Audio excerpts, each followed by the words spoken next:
फेरार आसामी घर आगे डेंगुरा देला पुलिस। कटक गोपाल साईर फेरार आसामी निरंजन बेहेरा घर आगे लटका लगाइला Mangalabag police. Cuttack JMFC city court निर्देश रे पुलिस निरंजन घर आगे डेंगुरा बाड़ेवा सहित मासे भितर हाजर होगापी परिवार लोकों नोटिस जारी कर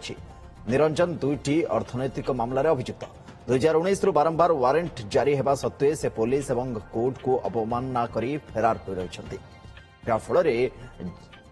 जेएमएफसी सिटी कोर्ट तांको पलातक घोषणा कर पुलिस लटका भी लगाई मासे भितर थाना हाजर नहले निरंजन समस्त संपत्ति जबत हेबो बोली कोर्ट नोटिस जारी कर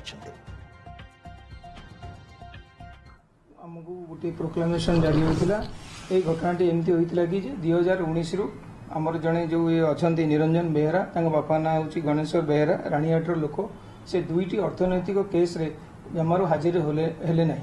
तो जिते कोर्टर प्रक्रिया अनुसार कोर्ट नोटिस देइतिला सेथिरे मध्ये हाजिर हेले ना एनबीडब्ल्यू जारी करथिला एनबीडब्ल्यू एग्जीक्यूशन पई आईआईसी मंगलबाग को मध्ये डायरेक्शन होइतिला सेथिरे मध्ये से कोन कले बहुत चतुरता सह एडई गले अरेस्ट आ लोकालिटी रहंती नाही तेणु जिते बळे मान्यवर अदालत देखिले जे कोनोसी लोक एनबीडब्ल्यू भी हमको एग्जीक्यूशन करे हो नाही से कोर्ट लुचिकी रही जाइछंती आज मान्यवर अदालत कौन करते प्रोक्लामेशन जारी करते आज से आज्ञा से डायरेक्शन रे आईआईसी मंगलबाग तांको घर को जाई ए प्रोक्लामेशन जारी करछंती एई प्रोक्लामेशन ऑर्डर अछि कि मासक भितर जदि से आमर पुलिस आगरे किंबा कोर्ट रे जदि आसी निजको अपियरेंस न दियंदी तेबे तांकर समस्त स्थावर और अस्थावर संपत्ति कोर्ट प्रक्रिया अनुसार बाजप्ती करा जिवो।